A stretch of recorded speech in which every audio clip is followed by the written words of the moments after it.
Hey guys, tonight we are stepping back, way, way back, to a time of golden sands, sacred rivers, and some of the most iconic eyeliner in human history. We are not just going to learn about ancient Egypt. You are going to become an ancient Egyptian, specifically a highly skilled makeup artist, for one very important day. And the good news is, for this particular job, you probably will not get eaten by a crocodile on your way to work. Probably. So, before you get comfortable, take a moment to like the video and subscribe, but only if you genuinely enjoy what I do here. And while you are at it, let me know in the comments what city you are listening from, and what time it is for you. It is always incredible to see where these stories travel. Now, dim the lights, maybe turn on a fan for that soft background hum, and let's ease into tonight's journey together. The first thing you are aware of is not a sound, but a feeling. It is the cool, backed earth floor beneath the woven reed mat you sleep on. The air in your small, mud brick home is still and thick with the lingering chill of the desert night. There are no windows in the modern sense, just high, narrow slits near the ceiling, and through one of them, a single, determined spear of light has just pierced the gloom. It lands on the opposite wall, a perfect, glowing rectangle, illuminating the rough texture of the plastered mud and straw. You stir, slowly. There is no sudden jolt into consciousness here, no blaring alarm. Your awakening is a gentle unfurling, like a lotus blossom on the water. You lift your head, not from a soft, fluffy pillow, but from a curved wooden headrest, by rather ingenious, if not entirely comfortable, invention designed to support your neck and, more importantly, protect the intricate hairstyles that were so fashionable. It feels unforgiving against your skull for a moment, a stark reminder of the practicalities of life here. Your home, like most here in the sprawling city of Thebes, is a simple, sturdy thing made of bricks baked by the same sun that now greets you. The flat roof above your head serves as a second living space, a cool place to sleep during the stifling heat of summer. But for now, in the gentler season of AKHET, the inundation, the nights are pleasant enough to sleep indoors. Use it up, the coarse linen of your simple tunic scratching lightly against your skin. The beam of light is growing stronger, brighter. It is the daily arrival of Ra, the sun god, as he begins his journey across the sky in his great bark, for you and everyone else living along the banks of the sacred Nile. His journey dictates everything. It marks the time for work, for prayer, for life itself. Looking around your single, main room, you see the familiar shapes of your world emerge from the shadows. A low wooden table holding a clay water jug and a few small bowls. A sturdy chest where you keep your finer linens and your most precious possessions. And in the corner, set apart with an almost reverential air, is your toolkit, the smooth, gray stone palettes, the slender grinding pestles, the delicate application sticks made of bone and ivory.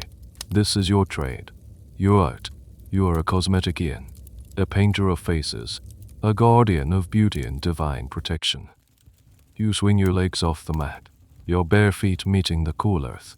They shiver, not of cold, but of anticipation, runs through you. Today is not just any day. A messenger arrived last evening with a summons.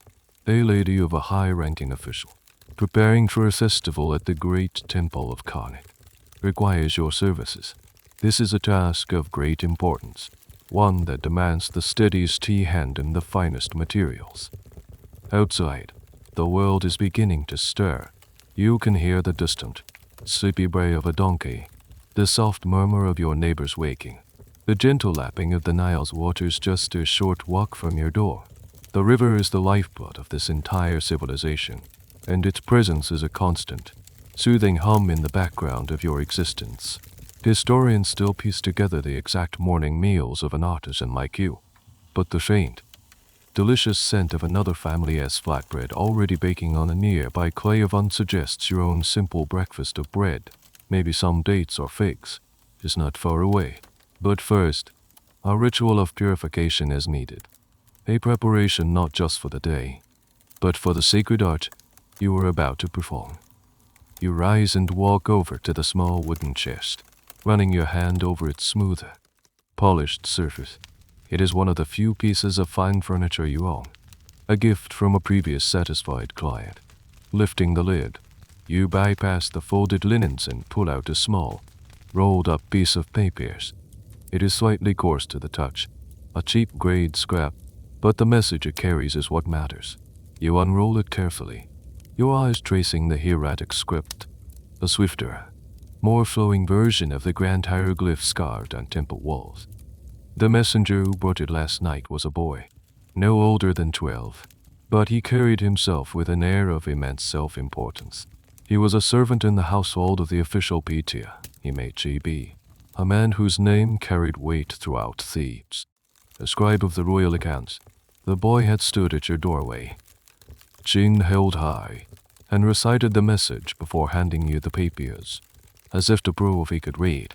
Lady Neferu, wife of the noble Pythia MHEB, requires your services at the 3rd hour after sunrise. She is to attend the procession for the beautiful feast of the valley. Be prepared. She must be resplendent. Resplendent. The word hangs in the air of your humble room. It means more than just beautiful. It means she needs to radiate divine favor. She needs to catch the eye of the gods as their statues are carried from the temple of Karnak across the river to their resting places in the necropolis. In a crowd of Egypt's most powerful and wealthy women, she needs to stand out, and her face is your canvas. The pressure is immense, but it is a familiar weight, a thrill that sharpens your senses. This is how you make your living, not with coins. The concept of standardized currency is still a fuzzy, far-off idea. Your payment comes in goods, a system of barter and trade that fuels the entire kingdom. For a job like this, you could expect a generous portion of high-quality bread, several jars of beer, perhaps a bolt of fine linen, or even a small container of the very perfumed oil you so covet for your own use. If you do an exceptional job, your reputation grows, leading to more commissions from other noble houses. If you fail, well, it is best not to think about that. Thebes is a city of whispers, and the reputation of an artisan is as fragile as a potter's thinnest cup. You think about Lady Neferu. You have worked for her once before, on a less significant occasion. She is a woman of quiet intensity, with large, dark eyes that miss nothing. She understands the power of cosmetics better than most. She knows that the green eyeshadow you will apply is not just a color. It represents new life, fertility, and the protection of the goddess Hathor. She knows that the dark kohl you will outline her eyes with is not just for definition. It is a sacred barrier, forming the shape of the UDJat, the Eye of Horus, which repels sickness and wards off the malevolent gaze of the envious. This belief in the protective power of makeup is universal here, from the mighty pharaoh himself down to the humblest farmer working the fields. Almost everyone wears kohl. It is a fundamental part of being Egyptian. But for the nobility, it is elevated to a high art, a statement of piety and power. Academic centuries from now will debate the precise social standing of a specialist like you. Are you a mere servant, at the beck and call of the wealthy, or are you a respected artist, a master of a valued craft? The truth, as you experience it, is somewhere in between. Your skill grants you access to the private chambers of the elite, a level of intimacy that few others are afforded. You hear the gossip. You see the private faces behind the public masks. Yet, you are still reliant on their patronage, their whims, their satisfaction. Your status is fluid, shifting with each client and each commission. You roll the papers back up and place it carefully back in the chest. The sunbeam on the wall is widened, its light now warmer, more insistent. The day is truly beginning. The task ahead requires more than just skill. It requires a clear mind and a purified body. You cannot approach a sacred act. Then painting the Eye of Horus is a sacred act, while still carrying the dust of yesterday or the slumbers of the night. It is time for the first ritual of the day, a cleansing, not just of the skin, but of the spirit. You grab a small clay bowl and a rough linen towel. and head for the large water jug in the corner. You approach the large, earthenware jug, its terracotta surface cool and slightly porous. Tilting it carefully, you pour a stream of water into your smaller clay bowl. This is not just any water. It is the life of Egypt itself, drawn from the Nile. To you, the river is a god, Hapi, whose annual flooding deposits the rich, black silt that allows your civilization to flourish in the heart of the desert. The water you use for washing, for drinking, for cooking, it is all a gift from Hapi. Its quality, however, can be variable. You know that drawing water directly from the river's edge is risky. It can be cloudy with silt and carry unseen illnesses. Most households, yours included, have someone, often a child or a servant, but in your case, yourself, make a daily trip to a designated, cleaner part of the riverbank, or to a well dug nearby, to fetch the day's supply. The water is then left to stand in these large jars, allowing the sediment to settle to the bottom. But for a proper cleansing, water alone is not enough. You reach into a small pouch hanging from a wooden peg on the wall and take out a small, lumpy chunk of a grayish-white substance. It is natrum, a naturally occurring mixture of sodium carbonate and sodium bicarbonate, harvested from the dry lake beds of places like Wadi El Natron. It is a miraculous substance, a true gift from the earth. It is used to preserve fish, to cure leather, and most famously, it is the primary ingredient used by the embalmers in the mummification process to dry out the body. For you, however, its purpose is far more immediate and personal. You drop the small chunk of natron into your bowl of water. It fizzes gently, dissolving and turning the water, slightly cloudy and slippery to the touch. This is your soap. The natron solution is a powerful degreaser and cleansing agent. It will cut through the skin's natural oils and any dirt from the previous day, while the idea of lathering soap bars will not exist for thousands of years. This alkaline solution does the job remarkably well. You dip your linen cloth into the bowl, wring it out, and begin to wash. You start with your face, rubbing gently in small circles. The water feels slightly harsh, but purifying. Then you wash your arms, your neck, your feet. It is a practical act, but it is imbued with ritual. Cleanliness is not just a matter of hygiene. It is a prerequisite for piety. Priests in the temples must be ritually pure to enter the sacred precincts. And while you are not a priestess, your work today brushes up against the divine. To paint the eye of a god on a human face, you too must be clean. As you dry yourself, you think about the other, more luxurious, cleansing rituals of your clients. Lady Nefer, you will not be washing with a simple bowl of natron water. Our servants will have prepared a basin for her, perhaps even a separate washing room in her grand villa. Her water would be scented with flowers or infused with fragrant herbs. She would use perfumed oils to soften her skin afterwards, leaving her smelling of lotus or frankincense. It is a strange and fascinating detail of your culture how smells are so deeply tied to class and divinity. The gods are said to have a divine scent, and to be clean and perfumed is to be closer to them. The poor, who work in the sun and sweat, carry the scent of the earth. The rich, who can afford perfumes and oils, smell of wealth and leisure. Historians will later find cosmetic spoons and containers that still hold the faint, ghostly fragrance of these ancient perfumes, a direct link back to moments like this. One of the more peculiar beliefs, a bit of common folklore you have heard whispered, is that washing too vigorously can wash away a part of your call, your life force or spirit double. It is why some people prefer to anoint themselves with oil and scrape the dirt off with a tool called a street gill, rather than scrubbing with water. The academic world of the future would find this fascinating, debating whether this was a genuine spiritual belief or a practical adaptation for a water-scarce environment. For you, it is just one of the many little beliefs that shape your daily actions. You wash, but you do it with intention and respect, not with careless abandon. Now, cleansed and spiritually ready, you dress in a fresh, clean linen tunic. It is a simple, sleeveless garment, practical for the day ahead. Your body is prepared. Now, you must turn your attention to the tools of your trade. They too must be pristine, ready for the delicate and sacred art you are about to perform. You turn your attention to the corner of the room that serves as your studio, your sanctuary, your workspace. It is where the magic happens. On a low, sturdy wooden stand sits your most essential equipment, your collection of cosmetic cosmetician tools, all neatly arranged on a clean linen cloth. This is not a jumble of items. It is an artist's curated set, and you handle each piece with the reverence of a priest handling sacred relics. The centerpiece is your primary palette. It is not the simple, rectangular slab of stone that a common laborer might use. Yours is a work of art in itself, inherited from the woman who taught you your craft.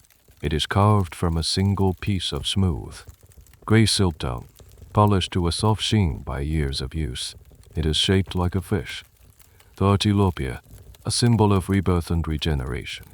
The body of the fish is subtly hollowed out, creating the perfect shallow well for grinding your pigments. Its eye is inlaid with a tiny, lustrous fleck of mother of pearl. Every time you look at it, you feel a connection to your mentor and to the long line of artisans who came before you. Archaeologists will unearth thousands of these poletis, in all shapes and sizes, from humble rectangles to elaborate ceremonial ones adorned with royal insignia. They will be found in tombs, buried with their owners for use in the afterlife. They are one of the most common, yet most personal, artifacts of your civilization. Some of the most spectacular ones, like the Norman palette, will be studied for centuries as historical documents, telling stories of kings and conquests. But yours tells a simpler story, the story of your deity work. Beside the palette lie your grinding tools, a set of small, smooth, hard pebbles from the riverbed, chosen for their weight and texture. You use these to crush the raw minerals into a fine, consistent powder. The process is slow and meditative, almost a ritual in itself. The quality of the final makeup depends entirely on the fineness of this grind. A coarse powder would be abrasive and difficult to apply. A perfectly fine powder, however, will mix into a smooth, luxurious paste. Then there are your applicators, a collection of slender sticks, each with a specific purpose. Most are carved from bone, polished until they are smooth and cool to the touch. One is made of ivory, a sign of your success. His ivory is a costly import from the lands far to the south. These sticks are usually simple, with one end slightly rounded or flattened for applying the paste. Some scholars will later speculate that these tools, called coal sticks, were sometimes dipped in water or oil and then into the powder, a technique still used in some parts of the world. You, however, prefer to pre-mix your pigments into a paste. You also have a few small containers, a beautiful little pot carved from alabaster, its white surface streaked with delicate, creamy veins. This is where you will mix your final product. You have several smaller pots made of clay and faience, a glazed ceramic that shines with a brilliant blue-green luster for storing pre-ground powders. And finally, a small, hollowed-out reed tube, tightly stoppered with a plug of beeswax. This is a coal tube, a portable container that a client might use for reapplying their makeup throughout the day. You pick up the fish palette, its weight familiar and comforting in your hands. You run your thumb over the grinding surface. It must be perfectly clean. Any speck of dust, any residue from a previous job, could contaminate the fresh batch and, worse, potentially cause an eye infection for your noble client. You take a clean, damp cloth and wipe it down meticulously, then dry it until it gleams faintly in the morning light. You do the same for your grinding stones and your applicators. One of the more peculiar items in your kit is a small, bronze tool that looks like a tiny spoon or spatula. It is not for makeup application itself. You use it for scooping precise amounts of powder and for scraping the last bits of precious mixed coal from your alabaster pot. A curious, and somewhat debated, theory among future historians will be whether these small spoons also had a medicinal or ritual purpose.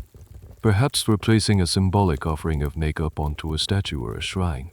For you, Its use is purely practical, a way to ensure not a single grain of the expensive mineral goes to waste.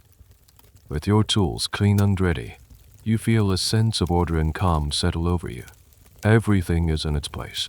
The stage is set, but your kit is missing its most crucial components: the raw materials, the vibrant green and the deep, soulful black. You have a small supply on hand for everyday use, but for Lady Neferu, only the best will do. And for that, you must brave the chaos and energy of the band market. You secure your small pouch of barter items, a few dried fish, a small bundle of quality flex fibers, to a simple rope belt around your waist. It is not much, but it should be enough for what you need. Stepping out of the cool darkness of your home, you are immediately enveloped by the full sensory experience of the band morning. The sun is higher now, casting sharp shadows across the narrow, unpaved street. The air, which was cool and still inside, is now warm and alive with smells and sounds. The dominant scent is dust, the fine, pale dust of the desert that gets into everything, but woven through it are other, more vibrant aromas. The rich, yeasty smell of a nearby bakery pulling fresh flatbreads from its clay oven. The sharp, pungent tang of doggy dung. The faint, sweet perfume of lotus blossoms drifting from a wealthy neighbor's garden pool. The street is a chaotic river of life. People are everywhere, barefoot children with shaved heads, leaving only a single side lock of youth, chase each other, their laughter echoing off the mud brick walls. Women walk gracefully with baskets or water jugs balanced perfectly on their heads. A group of burly laborers, their loincloth is stained with sweat and grime, head towards a new construction site, their call and response work chant already beginning. You have to step aside to make way for a donkey laden with sacks of grain, its owner shouting a stream of encouragement and mild insults at the stubborn animal. This is the city of Thebes, the city of 100 gates, as a future Greek poet will call it. During this period of the New Kingdom, it is one of the most magnificent and populous cities in the world. On one side of the Nile, the east bank where you now walk, is the land of the living, the sprawling city, the bustling markets, and the colossal temples of Karnak and Luxor, dedicated to the gods. On the other side, the west bank, lies the land of the dead, the valley of the kings and the valley of the queens, where pharaohs and their families are buried in spectacular hidden tombs. For you, this duality is the very fabric of existence. Life and afterlife, intertwined. You navigate the throng with the practiced ease of a lifelong city dweller, your bare feet finding a path through the ruts and stones. Your destination is the main souk, the open-air market, which is the commercial and social heart of the city. As you get closer, the low hum of the residential streets crescendos into a cacophony of sound. The air grows thicker with the mingling scents of spices, livestock, sizzling fish, and 100 other things. It is a vibrant, overwhelming spectacle. Merchants shout from their stalls, extolling the virtues of their wares. You pass a porter, his hands covered in wet clay, sitting at his wheel while rows of finished pots and jars are displayed on mats. Next to him, a carpenter is selling a wooden chair leg. The sharp taps of his mallet a rhythmic counterpoint to the market sting. You see stalls piled high with produce, heaps of onions and garlic, baskets of dates and figs, vibrant green lettuces, and mounds of lentils and beans. A fascinating detail that many future historians will miss is the sound of the market. Without a common currency, every transaction is a negotiation, a performance of haggling. It is a symphony of voices, cajoling, arguing, laughing, agreeing. You hear a farmer and a fisherman arguing over how many fish a sack of barley is worth. You see a woman intently examining a bolt of linen, pointing out a small flaw to try and lower the price. This is the engine of your economy, driven by personal interaction and the perceived value of goods. You also see things that remind you of the wider world. A merchant with darker skin from Nubia to the south, his stall filled with ebony, ivory, and exotic animal pelts. A sailor, his skin weathered by the sea, selling salted fish and strange, fragrant resins that he swears came from the far-off land of Punt. Egypt may seem isolated by its deserts, but the Nile and the trade routes are arteries connecting you to a much larger world. Your focus, however, is singular. You are not here for food or cloth. You are a specialist on a mission. You weave your way past the food sellers and the textile merchants, heading for the section of the market where the raw materials for more specialized crafts are sold. Here, the smells change again, becoming more earthy and mineral. You are looking for the merchants who deal in stones and pigments, the ones who supply the artisans, the scribes, and the cosmeticians. Your quest for divine green is about to begin. You navigate to a quieter, more specialized corner of the market. Here, the goods for sale are not piled in overflowing baskets but laid out carefully on thick, woven mats. The merchants are more subdued, their sales pitches less of a shout and more of a knowledgeable murmur. This is where you find the sellers of semi-precious stones, minerals, and rare pigments. Your eyes scan the various offerings. The deep blue of lapis lazuli, imported at great expense from the mountains of distant Afghanistan. The rich red and yellow ochre dug from the desert hills. The stark white of powdered limestone. Then you see it. A stall where a man sits calmly behind a stunning array of green stones. This is your destination. The mineral is malachite, and it is the source of the most coveted eyeshadow in all of Egypt. You approach the stall. The merchant, a man with shrewd, patient eyes, gives you a slight nod of acknowledgement. He knows your face. You are a regular, if infrequent, customer. He gestures to his wares, a silent invitation to inspect them. On the mat are chunks of raw malachite in various sizes and qualities. The colors range from a pale, mint green to a deep, vibrant emerald. The stone is beautiful, with swirling bands and concentric circles of lighter and darker shades. To you and your fellow Egyptians, this color is not just an aesthetic choice. Green, or wadi J, is the color of new growth, vegetation, and fertility. It is the color of the papyrus fields that sprout from the Nile's life-giving waters after the inundation. It symbolizes life, joy, and regeneration. By applying it to the eyelids, you are invoking the protective and life-affirming powers of the goddess Hathor, the patron of beauty, love, and joy. It is a powerful symbol of resurrection, which is why it is so often found in tombs, meant to help the deceased be reborn into the afterlife. You crouch down for a closer look, your artist's eye assessing the quality. You are looking for a stone with a deep, consistent color and defined, crystalline structure that will grind into a smooth, brilliant powder. Some of the cheaper pieces are pale and chalky. They would produce a washed-out, inferior shadow. You pick up a promising-looking piece, about the size of a fig. It feels cool and heavy in your palm. You run your thumb over its surface, feeling for impurities.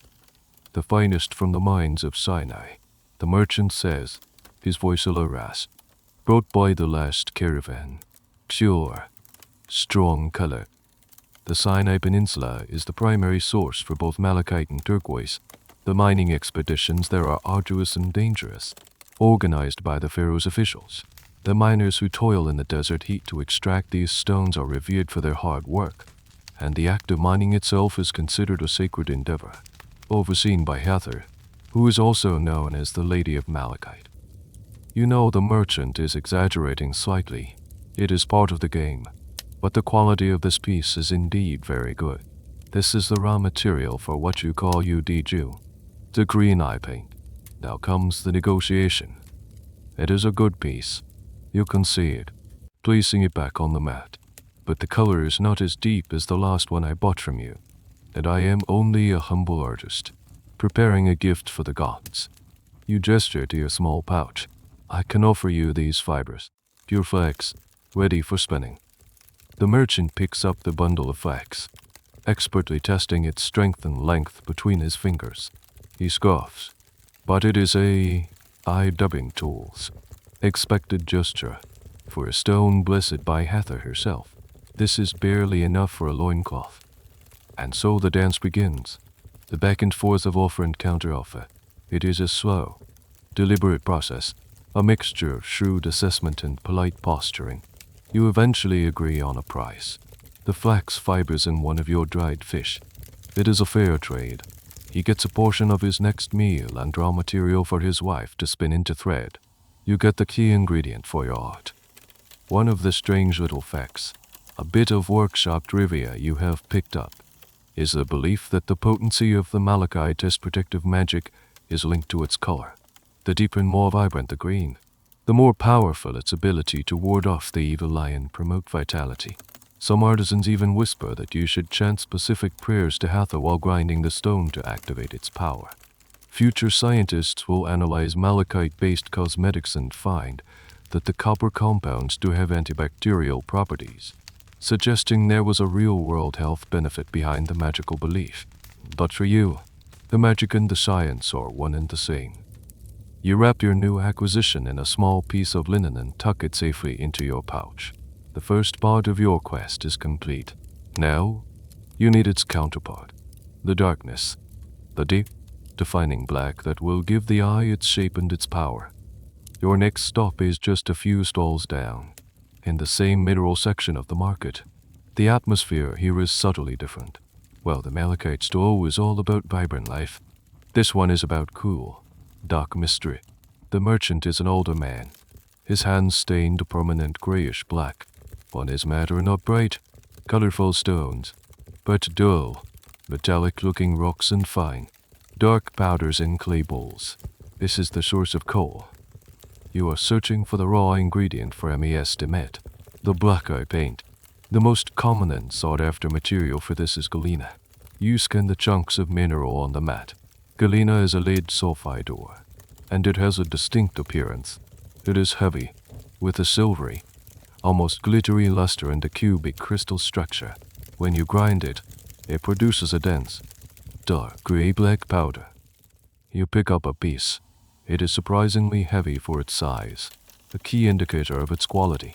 This dark, heavy substance is what creates the iconic, dramatic black outline that is the hallmark of Egyptian beauty.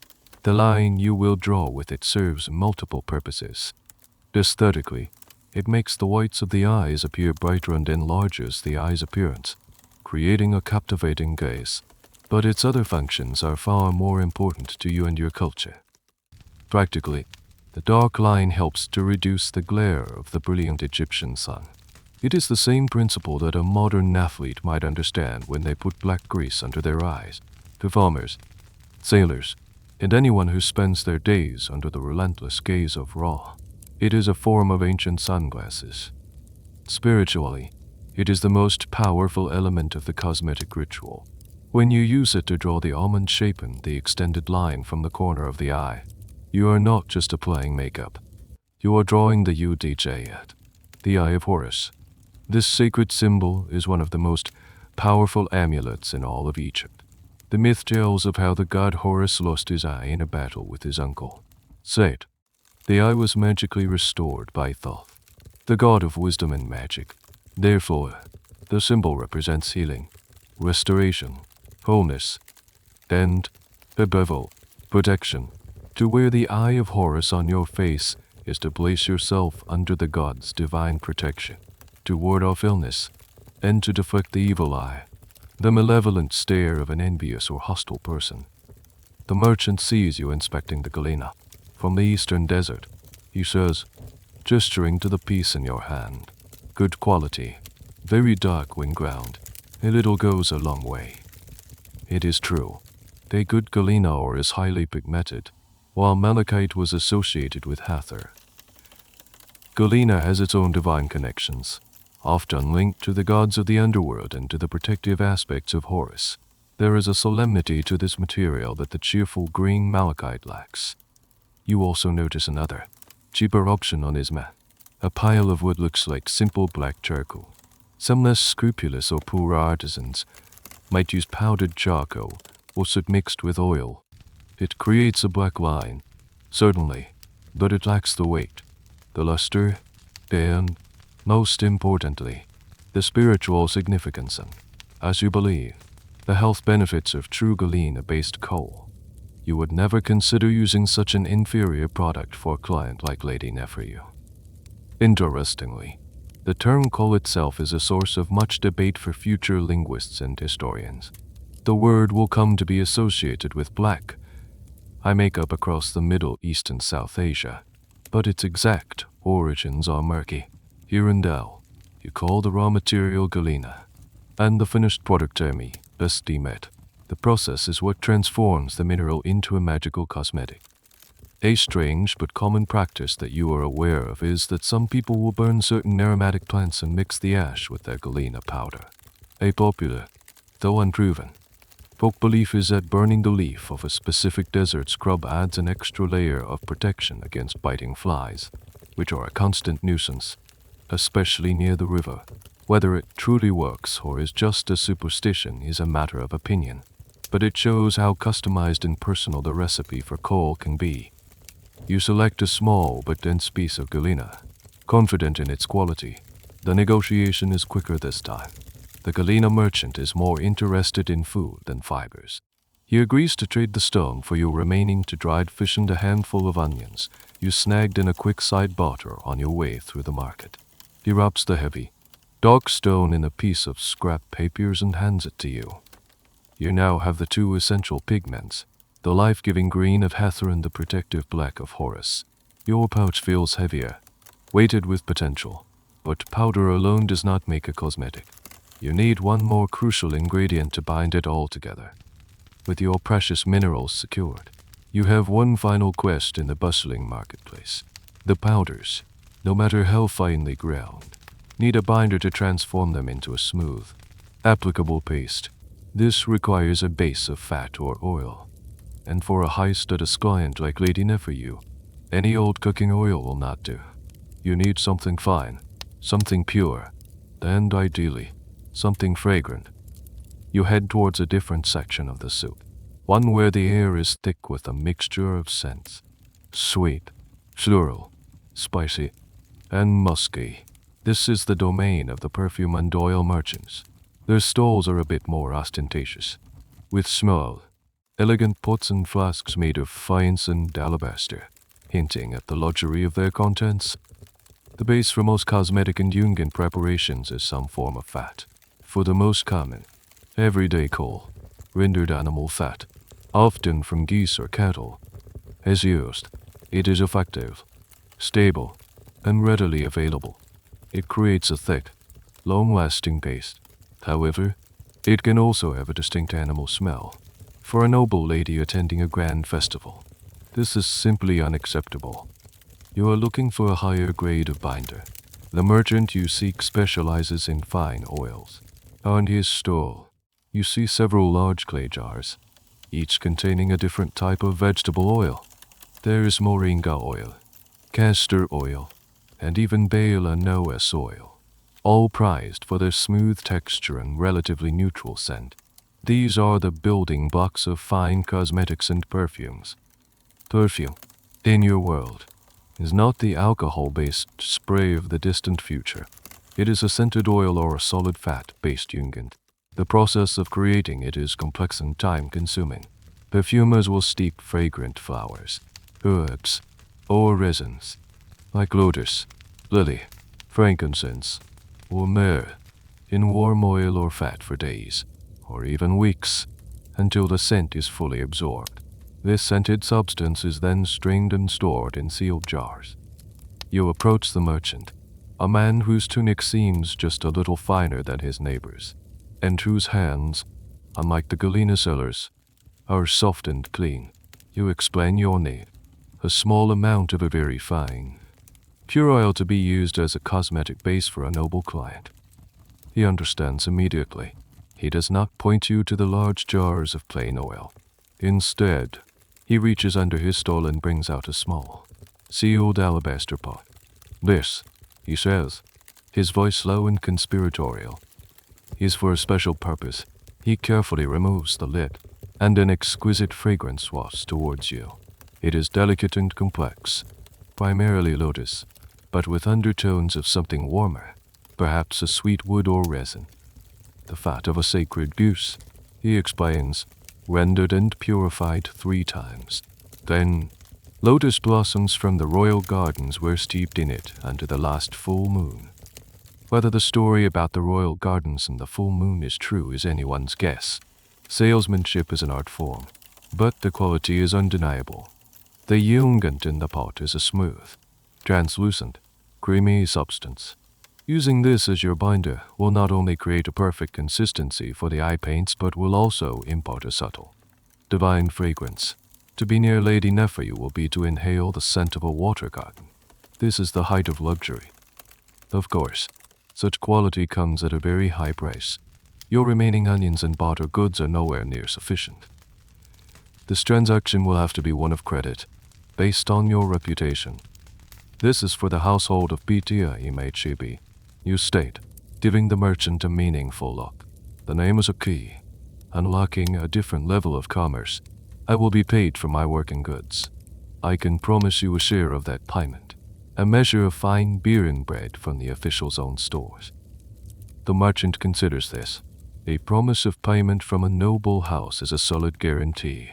He nods slowly, for Bithia Imheb's favor. It is done. He uses a clean bone spatula to scoop a small, but sufficient, amount of the perfumed fat into a small clay pot you provide.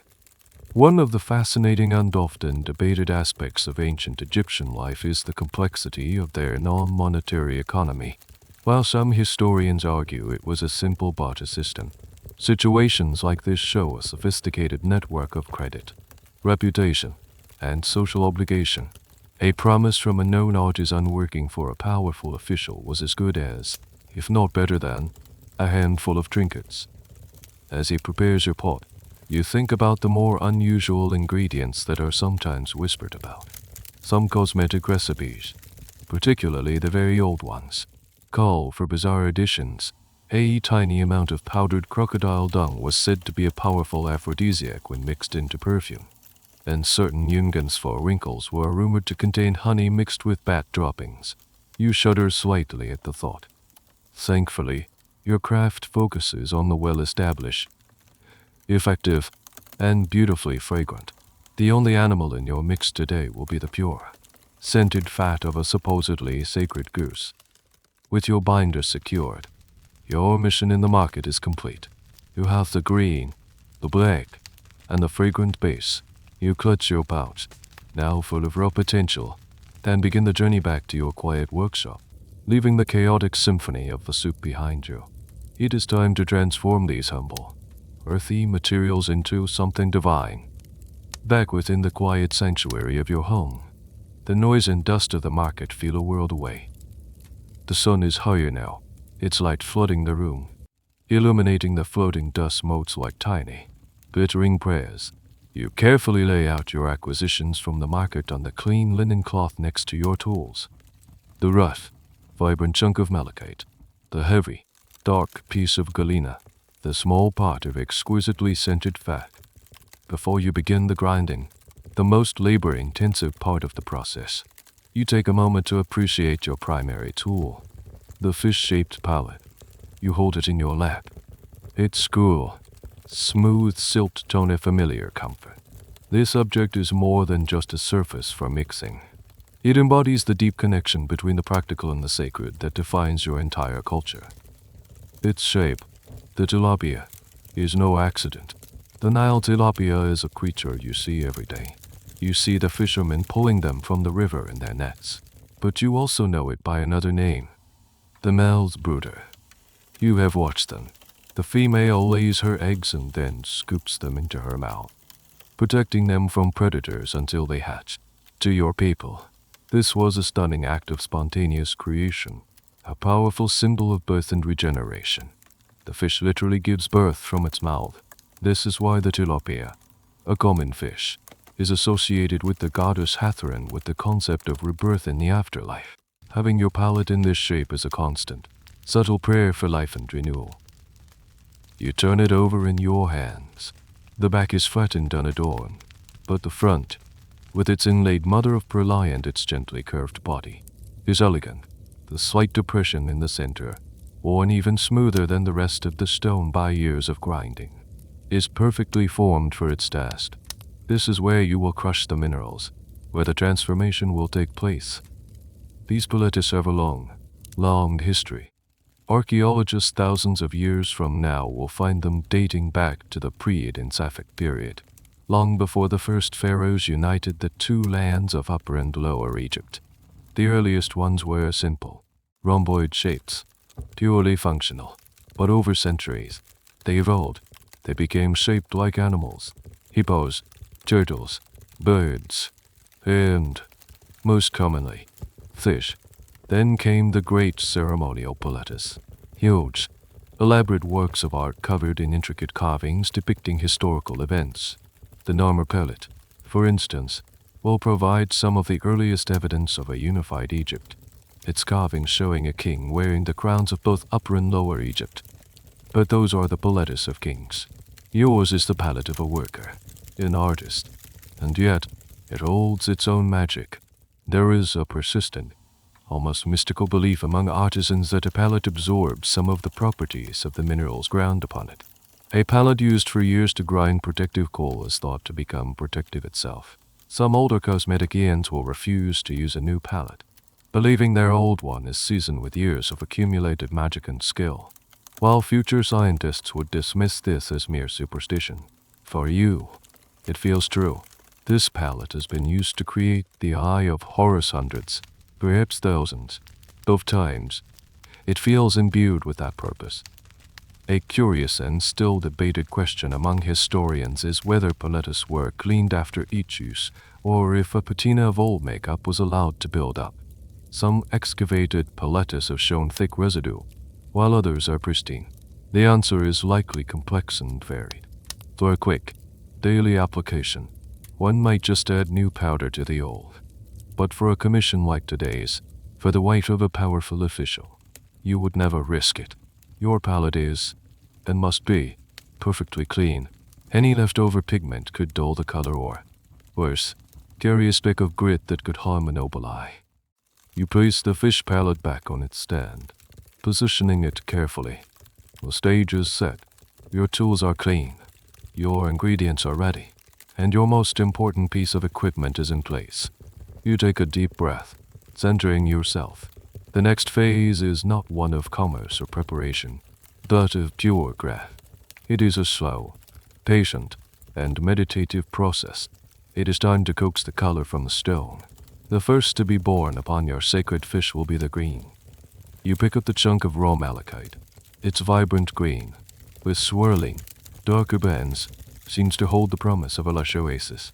Your first task is to break it down into smaller, more manageable pieces. You place the stone on a hard, flat rock you use for this purpose and, using another heavy stone, you give it a sharp, precise stab. The malachite fractures, breaking into several smaller fragments. You select the most richly colored pieces, setting the paler, chalk eye, orbits aside.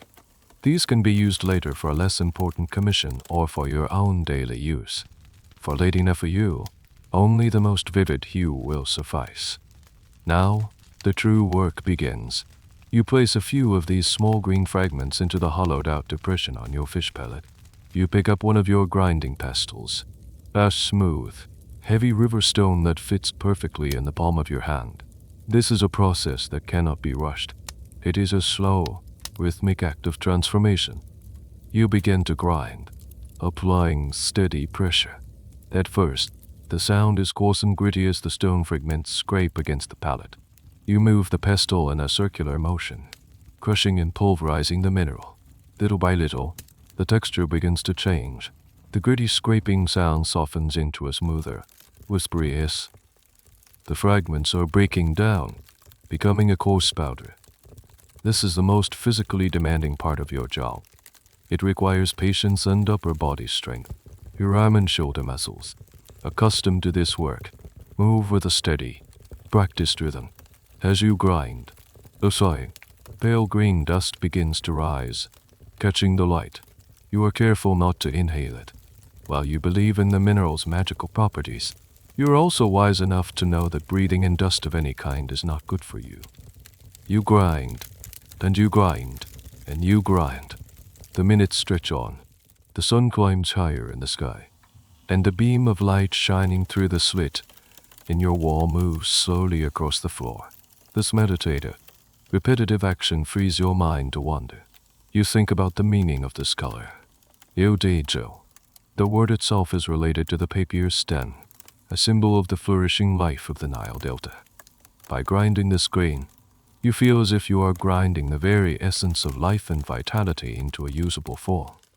The powder is becoming finer now, the color more intense. It is no longer a pale, dusty grain but a rich, concentrated pigment. You pause, tilting the palette to let the powder gather. You run a little of it between your thumb and forefinger. It is still slightly grainy. Not good enough. You continue to grind, your focus narrowing, your entire world shrinking to the circle of green on the gray stone. A peculiar and little-known trick of the trade, passed down from master to apprentice, is to add a single drop of water to the powder midway through the grinding process. It is a counterintuitive step that seems to worry some artisans, who fear it will cause clumping, but you know that the moisture helps to break down the final, stubborn particles, creating an almost impossibly fine and silky smooth powder. Future chemists would call this wet grinding, a technique used to reduce particle size more effectively. For you, it is a piece of inherited wisdom, a secret that separates a good cosmetic Ian from a great one. You take a tiny drop of water on your fingertip and let it fall into the center of the green powder. It darkens immediately. You resume grinding, and now the sound is a soft, wet choosing. The paste quickly dries back into a powder, but you can feel the difference. The texture is now exquisitely fine, like colored dust. After what feels like an hour, but is probably less, you are satisfied. You carefully scrape the vibrant green powder into a small, clean fine spot. It is a beautiful, almost luminous color, the perfect shade to evoke the life-giving marshlands and the favor of Hathor. It is Yodejo, ready to be transformed into eye paint.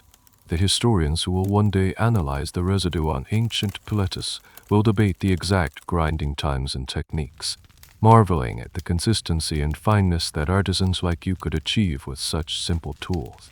They will theorize about methods and additives, but they will never feel what you feel now, the quiet satisfaction of having created pure, perfect colors from a rough, unyielding stone.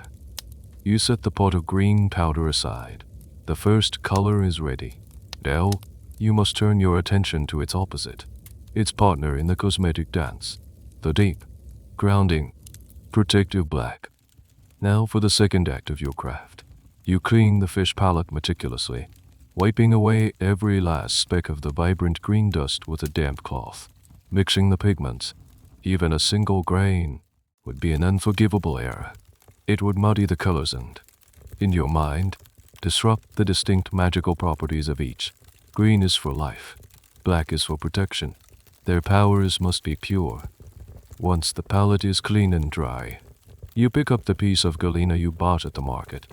It feels heavy and cool, its silvery, crystalline surface catching the light with a subdued sparkle. Unlike the malachite, which broke with a sharp crack, galena is a softer mineral. When you tap it with your stone, it crumbles more easily into smaller, cubical chunks. You place these dark, metallic-looking pieces onto the Piletus grinding surface. You select a different pestle for this task, one you use exclusively for galena. Whether this is out of practical habit to avoid cross-contamination or a deeper, superstitious belief that the tools for black and green should not mix, you are not entirely sure. It is simply the way you were taught.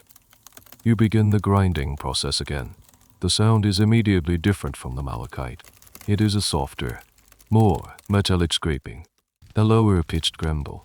The galena breaks down more readily, and soon a dark gray, almost black, powder begins to form. As you work, your mind drifts to the substance itself. This is estomat, the legendary coal. It is the most essential of all cosmetics. If a woman had to choose only one, it would be this. It defines the eyes, giving them the beautiful, almond shape so admired in your culture, reminiscent of the eyes of a cat, an animal sacred to the goddess Bastard. but its importance goes so much deeper. You are grinding protection. With every circular motion of your hand, you feel as if you are empowering the mineral, preparing it to form the sacred shape of the UDJ at Eye.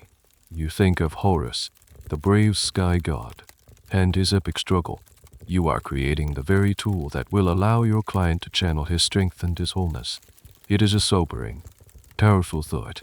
The work feels less like a craft and more like a service to the gods. The powder becomes finer and finer, its initial gray color deepening into a rich, lustrous black with a subtle, silvery sheen. This is the signature of true galena coal. Coal made from soot or charcoal is a flat, matte black. MES to met has depth and light within its darkness. A fascinating and somewhat contentious debate that will rage among scientists thousands of years from now is about the health effects of this lead-based cosmetic. For centuries, it will be assumed that using a lead sulfide compound around the eyes was unequivocally toxic. However, some early 21st century studies will propose a startling theory. They will suggest that at very low levels, the lead ions dissolving into the eye's moisture could stimulate the immune system to produce nitric oxide, a compound that helps fight off the bacteria that cause common eye infections like conjunctivitis, a widespread ailment in the dusty, fly-ridden environment of the Nile Valley. The theory posits that the Egyptians were, in effect, practicing a form of proto-pharmacology, creating a cosmetic that was also a prophylactic medicine. You, of course, know nothing of lead ions or nitric oxide, but you know what the healers and the elders have always said. True MES Demet keeps the eyes clear and healthy. It repels the river sickness that can make the eyes red and sore. For you, this is not science.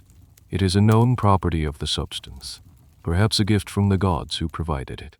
Whether this belief is a precursor to a scientific discovery or a purely magical conviction is a line that is impossibly blurry in your world. You pause your grinding to test the powder, rubbing it between your fingers. It is almost there, but you can feel a few microscopic grains. You continue your patient work, the rhythm steady and unbroken. The act is almost a trance. Grind, circle, sweep, grind, circle, sweep. Finally, it is done. The powder is as fine and soft as soot, but with that unmistakable metallic luster. You carefully scrape the precious black powder from the palette into another small, clean pot. You now have your two core elements, sitting side by side, a pot of life-affirming green and a pot of soul-guarding black. They are the yin and yang of the Egyptian cosmetic world, the light and the dark, the beginning and the end. They are still just powders, inert and separate. The final act of creation, the one that will bring them to life, awaits the arrival of your client. The third hour after sunrise is approaching. You can tell by the length of the shadows outside and the intensity of the heat beginning to build in the air. You have arranged your workstation, the pots of pigment, the clean palette, the applicators, and the fragrant unguent all laid out in perfect order. You have swept the floor of your home one last time, ensuring everything is as clean and presentable as it can be. A polite, yet firm, knock sounds at your door. It is not the boisterous rap of a neighbor or the hesitant tap of a child. It has an assured, formal quality. You smooth down your linen tunic, take a calming breath, and open the door. Standing there is Lady Neferu. She is not alone. A young female servant stands a respectful step behind her, holding a small, finely woven basket. Lady Neferu herself is the picture of understated nobility. She is perhaps in her late 20s, with a graceful posture and an air of calm authority. She wears a simple, yet elegant, pleated linen dress of the finest quality, so white it seems to shimmer in the sunlight. A few simple gold bracelets adorn her wrists, and a delicate floral garland is woven into her dark, meticulously coiffed hair. Her face is bare, clean, and ready for your art. I greet you in peace, she says, her voice as smooth and refined as you remember. And I in peace, my lady, you reply, bowing your head slightly. My home is honored by your presence. You step aside. holding the door open for her to enter. She glides into your humble room, her eyes taking in everything in a single, sweeping glance.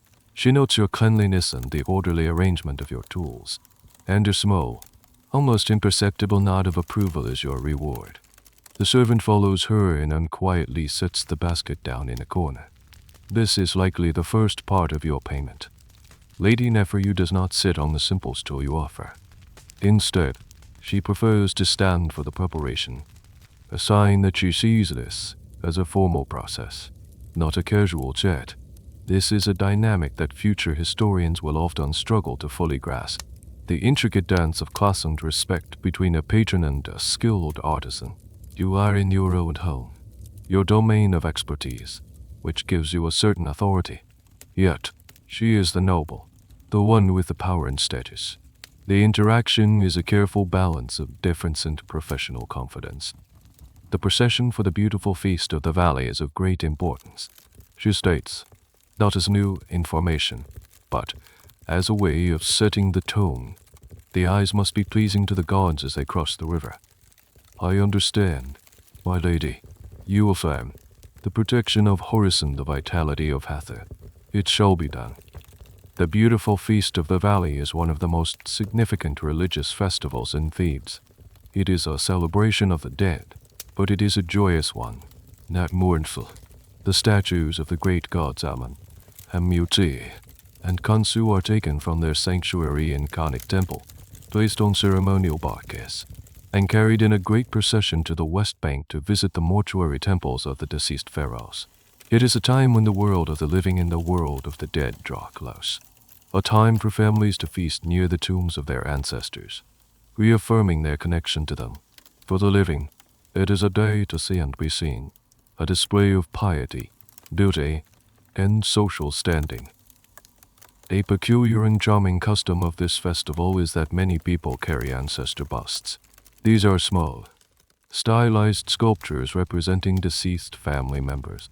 They are treated as if they are alive, offered food and drink, and spoken to. It is a way of making the ancestors physically present for the celebration. Lady Neferu's family would almost certainly have several of these prepared, ready to join the family's picnic on the west bank. You gesture towards your workstation. If my lady is ready, we may begin with the purification of the skin. She gives another nod and turns her face towards you, closing her eyes.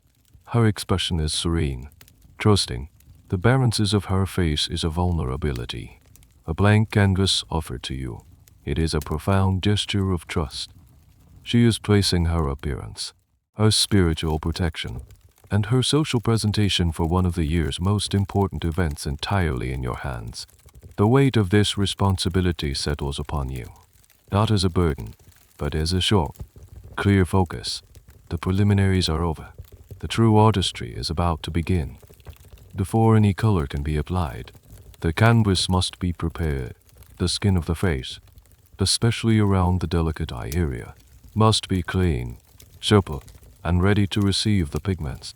This is a crucial step that ensures the makeup will apply smoothly and last throughout the long, hot day of the festival.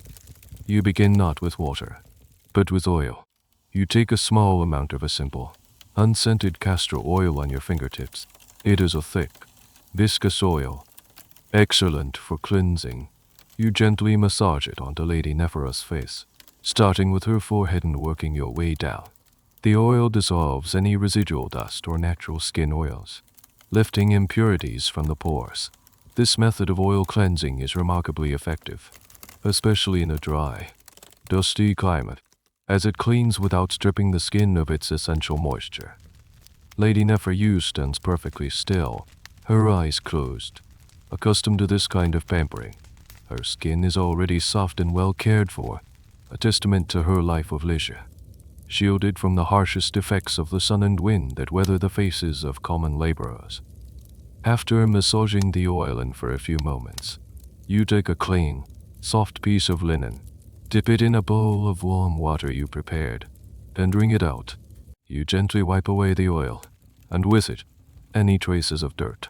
Her skin is now immaculately clean. The next step is moisturizing and priming. This is where the luxurious, lotus-scented unguent you acquired from the market comes into play. You take a small dab of the fragrant, goose fat-based cream with your bronze spatula. The scent is heavenly, a cool, floral fragrance that immediately elevates the atmosphere in your small room. You warm it between your fingers and then apply a very thin, almost invisible layer to her entire face, paying special attention to the eyelids and the area beneath her eyes. This does several things at once. It deeply moisturizes the skin, giving it a subtle, healthy glow. It acts as a primer, creating a smooth, slightly tacky surface that the powdered pigments will adhere to much more effectively. And, of course, it perfumes her skin with the scent of the sacred lotus, a fragrance associated with creation and rebirth. Inhaling this scent is said to be calming and spiritually uplifting. This concept of skincare as a preliminary step to makeup is fundamental in your practice. You know that without a good base, the finest pigments in the world will look patchy and dull. Archaeologists will later discover countless recipes for face creams and anti-wrinkle solutions in medical papier, such as the Ebers papiers. These recipes often contained ingredients like honey, a natural humectant and antibacterial agent, alabaster powder for exfoliation, and various plant oils. It shows a sophisticated understanding of dermatology and a deep cultural investment in maintaining a youthful and healthy appearance. One of the more unusual and debated skincare ingredients mentioned in these texts is fenugreek. Poultices made from fenugreek seeds were used to soften the skin and reduce inflammation. Some interpretations of the text suggest that fenugreek was also ingested by women in the belief that it would give them a more rounded, perfect figure. Whether this is an accurate translation or a misunderstanding of ancient beauty standards is a topic of ongoing academic discussion. For you, it is just another piece of the vast puzzle of health and beauty lore that circulates through Egyptian society. As you finish applying the scented moisturizer, you can see an immediate difference. Lady Nephra's skin looks luminous, toned, and ready. The canvas is prepared. You take a step back, admiring your work. The preparation is just as important as the painting itself. It is the foundation upon which the entire sacred image will be built. You give the oil a moment to fully absorb into her skin. The air is still, filled only with the faint scent of lotus and the soft sound of your own breathing. The moment is a quiet, ritualistic intensity. Lady Nephra remains still, a picture of patience and grace. She is no longer just a noble woman in a humble artist's home. She is a vessel, preparing to receive the markings of the gods, and you are the conduit through which that transformation will occur. The first touch of color is next. The moment for the first touch of color has arrived. You turn to your fish palette one last time. It is clean and ready. Using your small bronze spatula, you scoop a small mound of the brilliant green malachite powder, the udeju you so painstakingly ground, into the palette's shallow depression. Then, with the same spatula, you add a tiny amount of the lotus-scented unguent. Now, you begin to mix. With delicate, swirling motions, you blend the powder and the fat together. The transformation is immediate and beautiful. The dry, dusty powder drinks up the translucent fat, turning into a thick, creamy paste. The color deepens, becoming a rich, vibrant jade green, the consistency of a perfect cosmetic paint. The cool, floral scent of the lotus now mingles with the earthy, mineral scent of the malachite. This is alchemy. You have taken a stone from the desert and a flower from the water and turned them into a substance of pure beauty. You scoop a small amount of the freshly mixed green paste onto the tip of your index finger. Using a finger for the initial application allows you to feel the texture of the skin and control the pressure perfectly. You gently lift Lady Nephra's chin with your other hand. Gently closed. My lady, you murmur. Her eyelids flutter shut. You take a breath and press the cool, slick paste onto the center of her right eyelid. The sensation is likely pleasant for her. A cool touch on a day that is growing warmer. You work quickly and confidently, using your fingertip to spread the color across the entire eyelid, from the lash line right up to the crease of her brow bone. The goal is to create a solid, opaque field of color. A smooth, vibrant meadow of green. You then use a flattened bone stick to smooth the application, ensuring there are no streaks or patches. The edges are clean and defined. The color is bold, a statement of life and vitality. As you work, you appreciate the quality of the cyanide malachite. Inferior minerals, those from less sacred mines, can sometimes have a gritty texture or a weak, washed-out color. But this is the true EJ green. Artisans like you hold a quiet belief that malachite sorts from the cyanide. Hathor's own territory carries a more potent blessing. It is not just a better material, it is more spiritually effective. A detail a common person might not notice, but a noble patron, and certainly the gods, would. You repeat the process on her left eye, working with symmetric precision. Now, both of her eyes are adorned with these blocks of vibrant green. The effect is startling. Even before the black coal is applied, it makes her face look otherworldly, like a statue or a divine being. This application technique, a solid field of green covering the entire upper lid, is a subject of much discussion among future art historians and Egyptologists. Surviving statues and paintings show a variety of styles. Some depict the green just as you have applied it. Others show it applied only in a crescent shape above the crease of the eye. Still others suggest the black coal line was drawn first, and the green was used to fill in the space above it. The truth is likely that, like any fashion, styles changed over time and varied by occasion and personal preference. For a major festival like this one, a bold, full-lid application is a sign of devotion and celebration. It is not a day for subtlety. Lady Nephra's face is transformed, but the look is hauntingly incomplete. The two blocks of color, without the defining black line, make her eyes look stark and unfinished. It is unnecessary, but awkward stage in the process. The foundation of life has been laid down, but the shape, the soul, the protective power of the divine eye is still missing. You clean your hands in the spatula, setting the pot of green paste aside. You have created the fertile ground. Now you must draw the sacred boundary. All your focus, all your skill, must now be channeled into the steadiest T-line you have ever drawn. The most crucial part of the ceremony is about to begin. The green eyeshadow forms a vibrant, living canvas. Now it is time to give it form and divine power. You turn your attention to the pot of lustrous, silvery black powder, the ground galena. Just as you did with the malachite, you scoop a small amount of the MASD met powder onto your now clean fish palette. You add a tiny dollop of the lotus-scented unguent, perhaps even less than you used for the green. The coal paste needs to be slightly denser, more like an ink than a cream, to allow for a sharp, precise line. You mix them together. The black powder absorbs the fat, and in moments, you have a small pool of glistening, inky black paste. This is the substance that will define not only Lady Nephra's eyes, but her spiritual readiness for the day. This coal paste is the embodiment of protection.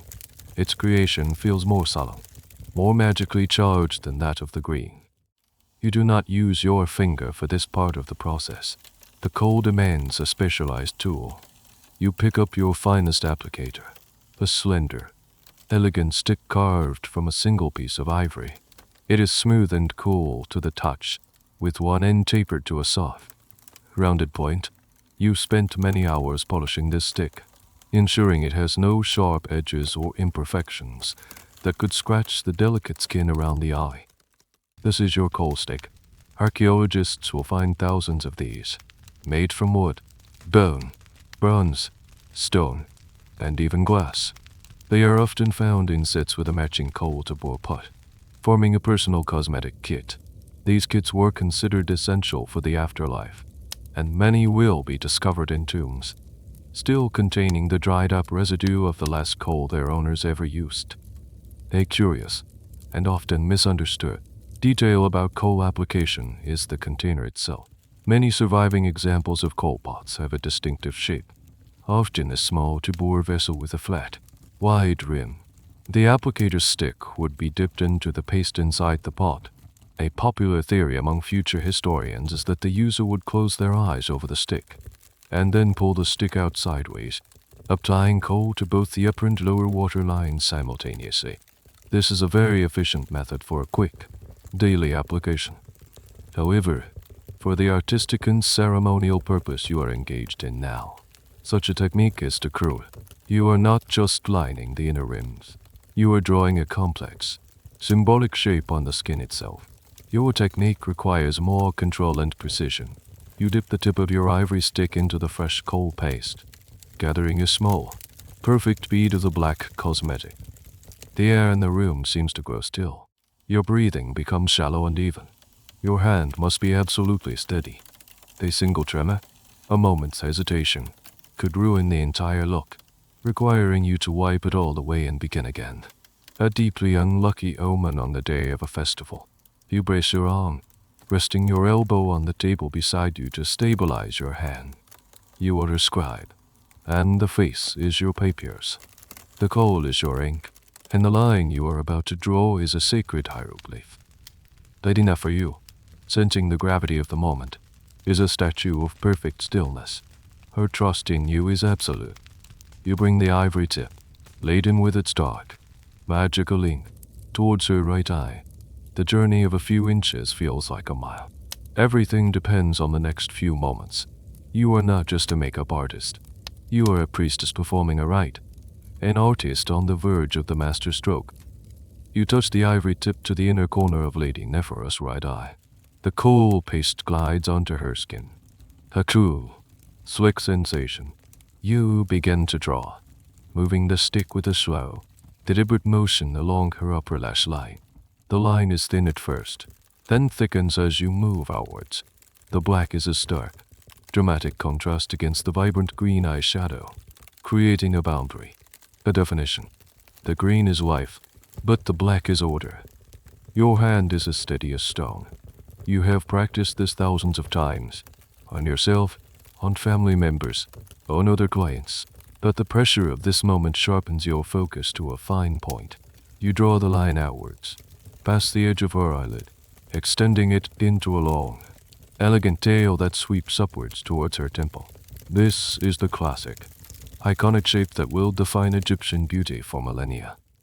It illuminates the eye, giving it a divine, otherworldly appearance, mimicking the eye markings of a falcon, the sacred animal of the god Horus himself. With the upper line complete, you move to the lower lash line. You draw another line, parallel to the first, starting from the inner corner and extending it to meet the upper line at the outer point.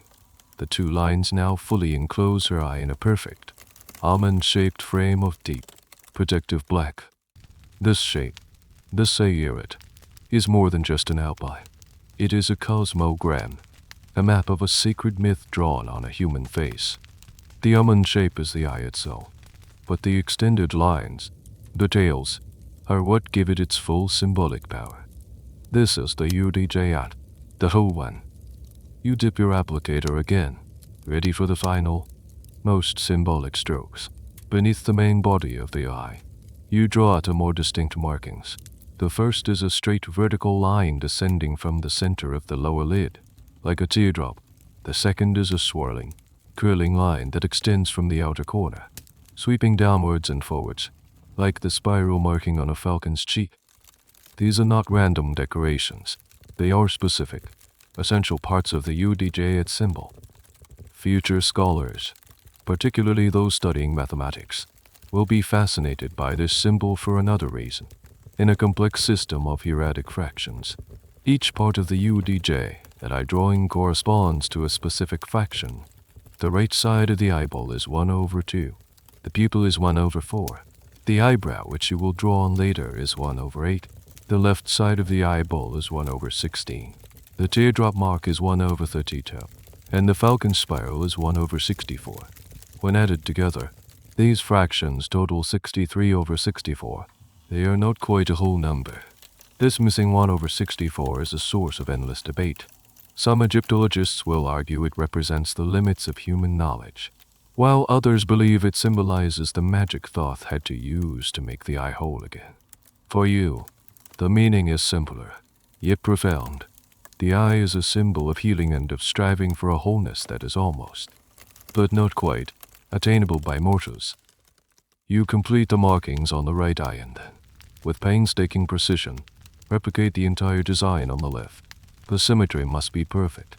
Any imbalance would be jarring, not just aesthetically, but spiritually. An unbalanced UDJ might be seen as an ineffective one. You take a step back to observe your work. The transformation is staggering. Lady Neferu is no longer just a noblewoman. Her face is now a mask of divine power. Her eyes, framed by the sacred lines of Horus, seem larger, deeper, and infinitely more powerful. They are no longer just organs of sight. They are emblems of protection, windows to a soul guarded by a god. She has become a participant in the myth. The green eyeshadow, once a simple block of color, now serves as the perfect backdrop, the fertile land from which this powerful symbol has sprung. The most intense part of your work is done. The lines have been drawn. The magic has been invoked. You can feel the tension in your shoulders release as you set the ivory applicator down. As you gaze upon your work, the powerful black lines defining Lady Neferu's eyes, you cannot help but let the story behind the symbol fill your mind. It is a tale every Egyptian child learns, a cornerstone of your cosmology, as fundamental as the rising of the sun and the flooding of the Nile. It is the story of the great struggle between order and chaos. You think of the wise and just god Osiris, who ruled over a golden age of peace and prosperity. He taught humanity agriculture and law, and was beloved by all. But his brother, Set, the god of the desert, storms, and chaos, was consumed by jealousy. In a brutal act of betrayal, Set tricked Osiris, murdered him, and dismembered his body, scattering the pieces across the land of Egypt. The grief of Osiris' wife, the powerful goddess Isis, was immense. Aided by her sister Nephthys, Isis painstakingly searched for every piece of her husband's body. Using her formidable magic, she reassembled him, fashioning the first mummy, and breathed life back into him just long enough to conceive a son, Horus. Horus was raised in secret in the papyrus swamps of the Delta, hidden from the wrathful eye of his uncle Set. When he came of age, he emerged as the rightful heir to the throne, and he challenged Set for the kingship of Egypt. A series of epic, violent contests ensued. The gods themselves presided over these battles, which raged across the land and sky. It was during one of these ferocious battles that the most famous injury occurred. In a moment of intense struggle, Set lunged at Horus and gouged out his left eye. The eye, which was associated with the moon, was torn to shreds. Some stories say into 6 pieces, others say 64. The sky was thrown into darkness and chaos reigned. This is the moment you picture as you look at the perfect, painted eyes before you. The act of violence, the loss of sight, the victory of chaos over order. But the story does not end there. The fragmented eye was found by Thoth, a god of wisdom, magic, and writing. With his divine knowledge and potent spells, Thoth carefully reassembled the pieces of the eye, healing it and making it whole again. He returned the restored eye to Horus, and with his sight regained, Horus was able to finally defeat Set and claim his rightful place as king of a unified Egypt. Osiris, his father, became the revered ruler of the Duat, the underworld. The restored eye, the Udjayat, therefore became the ultimate symbol of healing, restoration, and victory. It is the triumph of order over chaos, of life over death, of light over darkness. It is a promise that what has been broken can be made whole again. This is why the UDJ is everywhere in your culture. It is carved onto temple walls, painted onto coffin lids, and, most importantly, fashioned into amulets. Small UDJ eye amulets made of fires, lapis lazuli, or gold are worn by everyone, from the pharaoh to the peasant, as a powerful form of personal protection. They are tucked into the linen wrappings of mummies to ensure the deceased can be reborn, whole and complete, in the afterlife. A curious and debated point among your own priests and scholars is which eye the UDJ truly represents. Most agree Horus's left eye was the one torn out, associating it with the moon and its phases of waxing and waning. a perfect metaphor for being broken and restored. The right eye is associated with the sun, res eye, a symbol of wrath and fury. However, in art, the UDJ is often depicted as a right eye. Is it a stylistic convention, a theological nuance lost to time? The debate is a quiet, scholarly one. But for you, the practical artist, the symbol's power is universal, regardless of which side it is drawn on. Today, you have drawn to, creating a perfect, balanced shield. By painting this symbol on Lady Neferu, you have done more than make her beautiful. You have made her a living participant in this cosmic drama. You have armed her with the story of divine victory. Her gaze is now Horus's gaze, cold, healed, and powerful. She is ready to face the world, protected from all harm. Lady Neferu finally opens her eyes. You hold up a highly polished bronze disc for her to see her reflection. It is not a perfect, clear image like the glass mirrors of the future, but a soft, golden-hued reflection, flattering and slightly mysterious. Her eyes widen slightly as she sees the transformation. The powerful, divine markings stare back at her. A slow, satisfied smile spreads across her face. "It is good," she says, her voice filled with quiet approval.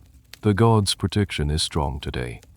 As she admires your work, the conversation turns, as it often does, to the more worldly benefits of the makeup, while the spiritual protection is paramount, especially on a festival day. The practical advantages are a part of everyday life and a common topic of discussion. "The sun is already strong," she remarks, glancing towards the bright slit of light in your wall. "The glare on the river will be fierce during the procession. The MES steamet will shield your eyes." "My lady," you reply confidently, "Ra's brilliance will be softened." This is a benefit that every single Egyptian understands intimately. Your world is one of brilliant, often punishing, sunlight. The light reflects off the pale desert sand and, even more intensely, off the surface of the Nile's waters. This constant, harsh glare can cause pain, headaches, and can make it difficult to see clearly. The thick, dark line of kohl around the eyes works like a natural anti-glare device, absorbing the excess light and reducing the strain on the eyes. It is the same reason why desert animals, like the cheetah, have natural dark markings around their eyes. You and your people, through keen observation of the natural world, developed a cosmetic solution that mimics a natural adaptation. Fishermen who spend their days on the water, farmers in the fields, soldiers on campaign. They all wear kohl not for beauty, but for function. For them, it is a tool as essential as a net or a hoe. But the protection extends beyond the sun. "And the flies," the servant girl in the corner adds, speaking for the first time. "They will not trouble you today, my lady." You nod in agreement.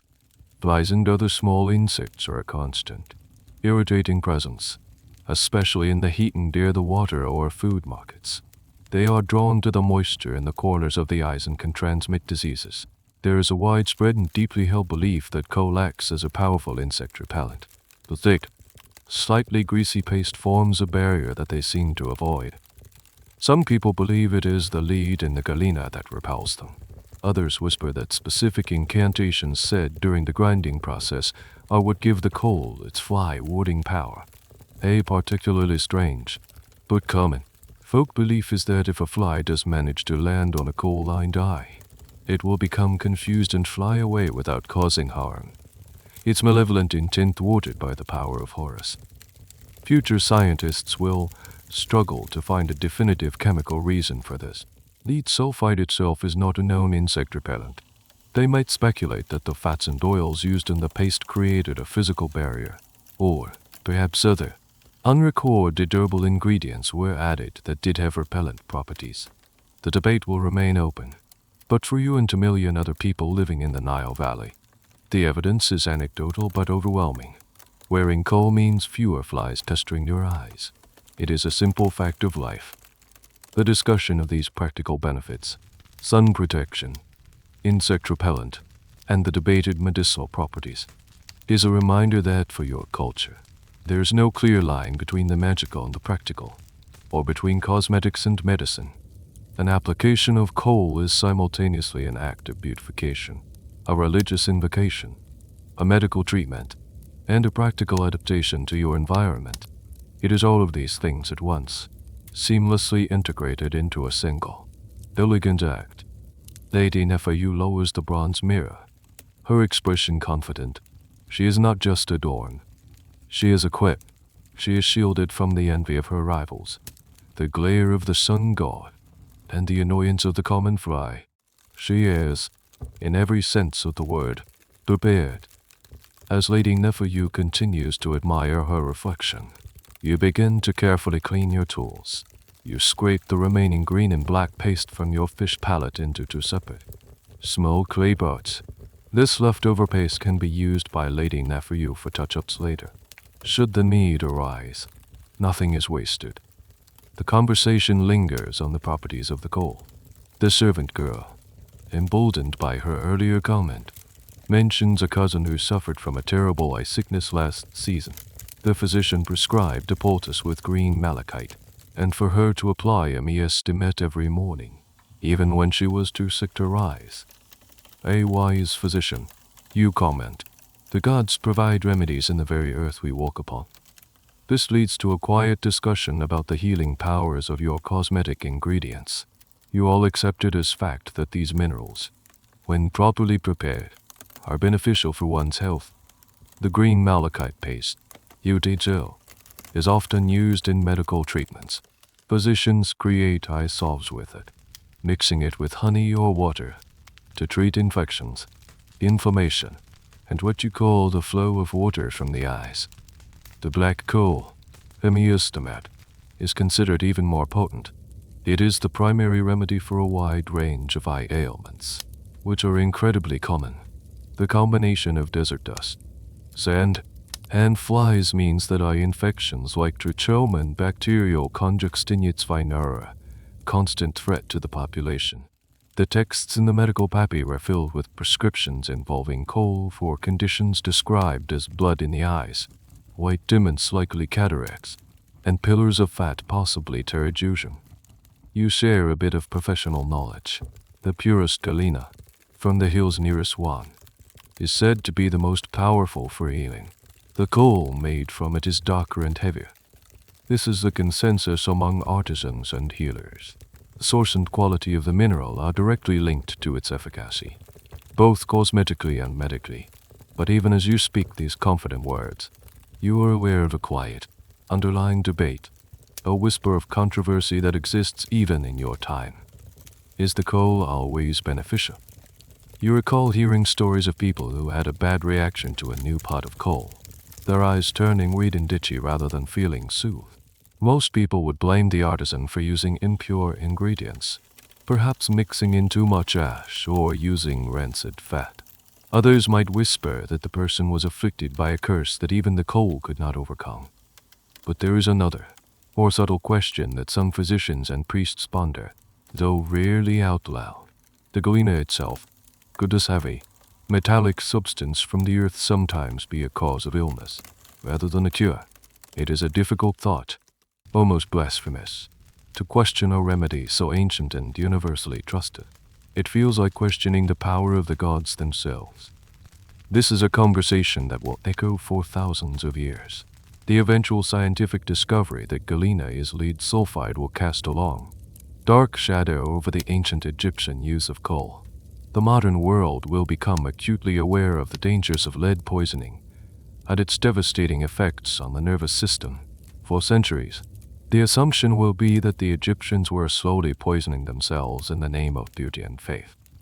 And yet, that startling modern theory about lead ion stimulating nitric oxide production will challenge everything. It will suggest that the Egyptians were not fools, but pioneers of a complex and risky form of medicine. The theory posits that the lead compounds, prepared in a specific way and mixed with other ingredients, could create a substance that was, in small doses, beneficial for fighting acute bacterial infections, even if it carried long-term risks. This is the heart of the academic controversy of your time. even if it is not phrased in scientific terms. You and your contemporaries are living it. Is coal a universal cure, a divine gift, or is it a powerful substance that must be used with caution? Its effects dependent on the purity of the source, the skill of the maker, and the spiritual state of the wearer. The answer, for you, is complex. You trust in the traditions passed down to you, in the evidence of your own eyes and the satisfaction of your clients. You believe in the power of pure galena, properly prepared, but you have also seen enough to know that nothing in this world, not even a gift from the gods, is entirely simple. You finish packing the small pots for Lady Neferu. Your thoughts on this complex balance of benefit and risk pushed to the back of your mind. The makeup is applied. The primary goal is achieved. It is best to focus on the undeniable power and beauty, not the subtle, whispered doubts. With the divine protection of the eyes complete, the look is powerful, but not yet finished. The stark green and black, while spiritually potent, need to be balanced with a touch of earthly vitality. The final step in coloring the face is to add a blush of life to the cheeks and lips. You turn from the intense, mineral-based pigments to a simpler, more organic substance. You have a small, shallow clay dish containing a fine, reddish powder. This is ground reed ochre, a natural clay earth pigment. It is one of the oldest cosmetics in the world, used by people long before the first stones were laid for the pyramids. Its color is the color of blood, of life force, of health and vigor. Unlike the malachite and galena, which required a binder of fat or oil to become a paste, the ochre is most often applied as a dry powder. However, for a more lasting stain, especially on the lips, it can be mixed with a little water or, for a more luxurious application, with a resin or oil. Today, for Lady Neferu, you will do both. First, the cheeks. You take a small, soft puff made from a piece of linen stuffed with raw wool. You dip it lightly into the red ochre powder, tap off the excess, and then gently brush it onto the apples of her cheeks. The application is subtle, a soft, rosy flush that gives her face a warm, healthy glow. It is a sign of vitality, a stark contrast to the pale, bloodless visage of sickness or death. The goal is not to create a dramatic slash of color, but to mimic a natural, youthful blush. It brings a human warmth back to a face that, with the stark eye makeup alone, can look intimidatingly divine. Next, the lips. A pale lip is considered unattractive, a sign of poor health.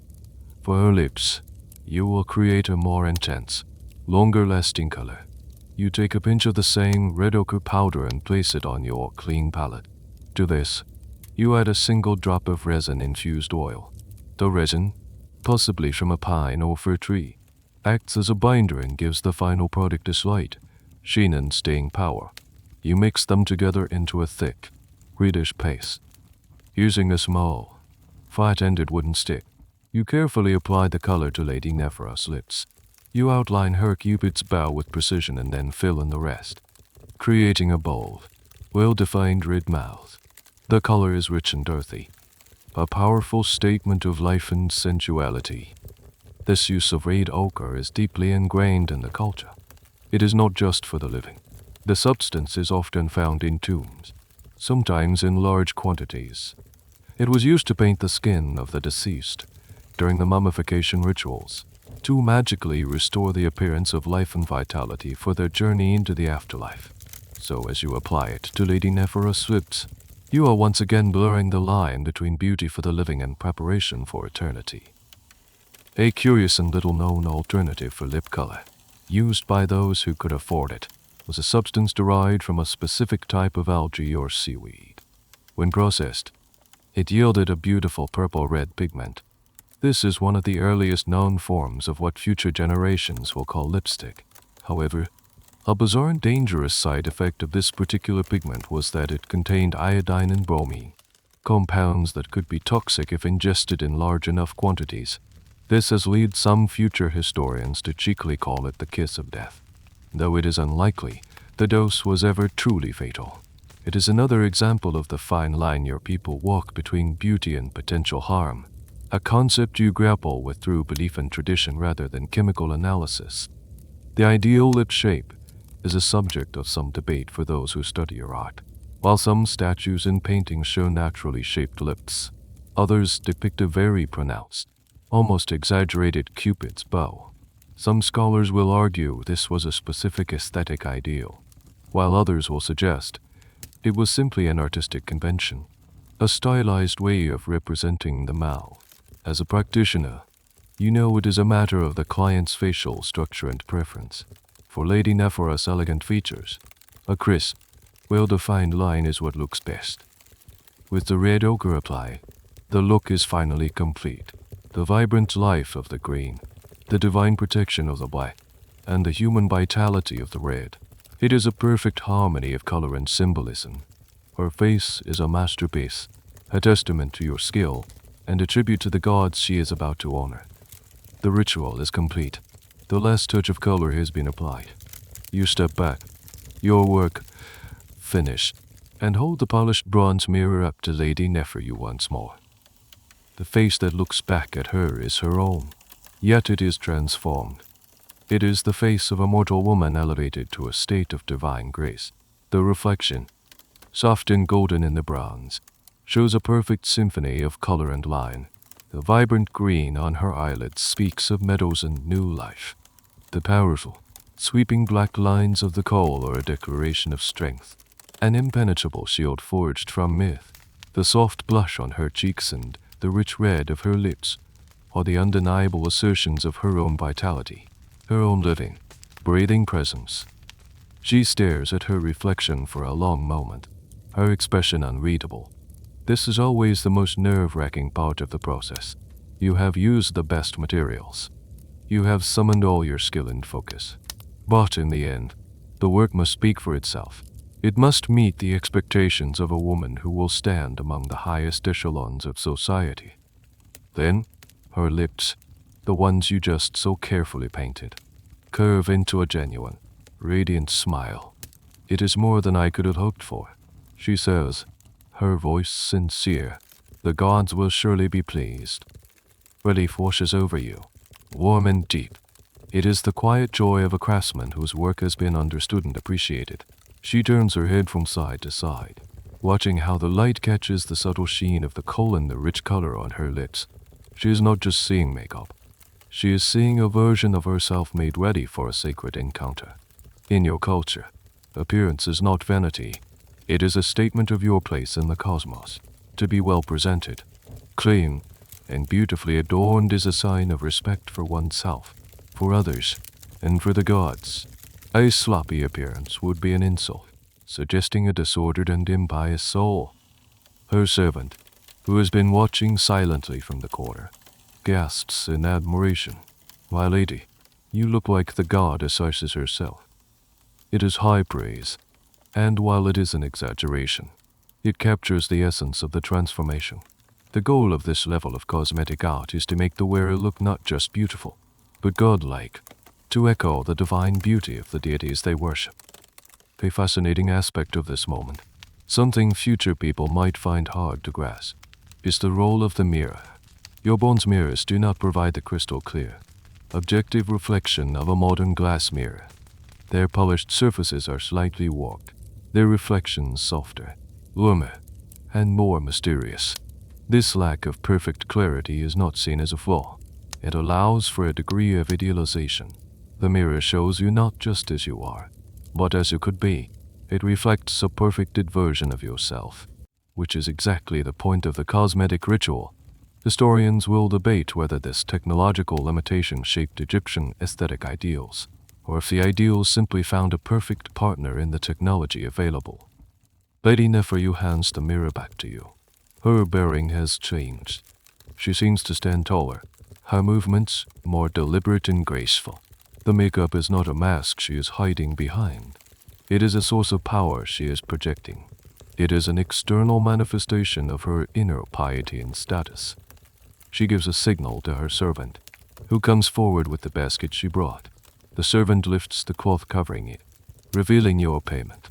Several loaves of fine, white bread, a luxury compared to the coarse, whole grain bread of the common people. a sealed jar of beer, and, to your delight, a small, elegant alabaster jar filled with the very same lotus-scented unguent you had to buy on credit. The merchant will be paid, and you will have a precious supply for yourself. It is a generous payment, a sign of her complete satisfaction. Your reputation in Thebes is secure. You have succeeded. Your client is not just ready for the festival. She is a work of art, a walking tribute to the gods, and a testament to your own sacred craft. As Lady Neferu prepares to depart, her servant carefully placing your payment on your table, you think about the universality of your craft. Your client today was a wealthy woman of high status, but the ritual you performed is, in its essence, practiced by nearly everyone in this land, regardless of class or gender. You glance at your own reflection in the bronze mirror before setting it down. You, too, are wearing cool. It is a much simpler application than the one you just created for Lady Neferu. Just a single, dark line around your eyes, applied quickly this morning after your purification ritual. You ground the powder yourself from cheaper, leftover galena fragments, and mixed it with simple goose fat, not perfumed unguent. But the core purpose is the same: protection, both practical and spiritual. This is one of the most remarkable aspects of your society. While wealth and status create vast differences in the quality of materials and the intricacy of the application, the fundamental act of applying kohl is a great equalizer. The mighty pharaoh, his face a divine icon, wears the same sacred lines as the humble farmer tilling the black earth. The pharaoh's kohl may be mixed with frankincense and applied with a golden stick, while the farmer's is mixed with water and applied with a simple twig. But both are drawing upon the power of Horus. Men wear makeup just as commonly as women. You have seen soldiers with thick, dark lines of kohl, believing it not only shields them from the sun's glare but also gives them a fiercer, more intimidating appearance in battle. Priests wear it as a sign of their ritual purity. Scribes, officials, artisans, all of them participate. Makeup is not seen as exclusively feminine. It is seen as human, or more accurately, as Egyptian. It is a defining characteristic of your identity. Peoples from other lands, the Libyans, the Nubians, the Hittites, are often depicted in your art as bare-faced, a visual shorthand to mark them as foreign, as other. Why is this practice so widespread? The reasons are a complex tapestry of the spiritual, the practical, and the social. The belief in its protective powers is the primary driver. In a world filled with real and imagined dangers, disease, wild animals, the envy of others, the wrath of fickle gods, any form of protection is eagerly embraced. The Eye of Horus is the most personal and portable amulet one can have. Then there are the practical health benefits you and your people experience daily, from sun protection to the perceived medicinal qualities. In a pre-scientific world, these tangible benefits are seen as proof of the magic's efficacy. The gods provide a solution that works, so everyone uses it. And finally, there is the powerful element of cultural tradition and beauty standards. You are raised from childhood seeing the almond-shaped eye as the epitome of beauty. It is what you see on the faces of your parents, on the statues of your gods, on the painted walls of tombs. To you, a bare eye looks naked, vulnerable, and unfinished. The standard of beauty is so deeply ingrained that it feels less like a choice and more like a natural state of being. This universality is a topic that will fascinate future archaeologists and sociologists. They will debate the exact social dynamics. Was there pressure to conform? Was makeup a tool of social control, a way to enforce a unified cultural identity? Or was it a genuine, grassroots phenomenon, a practice so obviously beneficial and meaningful that it was adopted by all? The truth, as you experience it, is that it does not feel like pressure. It feels like a shared secret, a collective wisdom that binds your people together. It is a common language spoken on the faces of millions, from the Delta to Nubia. Lady Neferu gives you a final, gracious nod. May the gods favor you for your skill. She turns and sweeps out of your home, leaving the scent of lotus blossoms lingering in the air. As you watch her go, you feel a sense of connection not just to her, but to the entire city, the entire kingdom, that is at this very moment preparing for the great festival, united by the simple, profound act of painting their eyes. After Lady Nephira's departure, a sense of quiet satisfaction settles over your small home. You carefully store your payment, the Baron's unguent and the coal shave, the bread in a lidded clay pot to keep it fresh and safe from pests. The day's main work is done, but your role is not yet entirely complete. As a sign of respect and to ensure her complete satisfaction, you have agreed to accompany Lady Nephira and her servant part of the way to the temple precinct.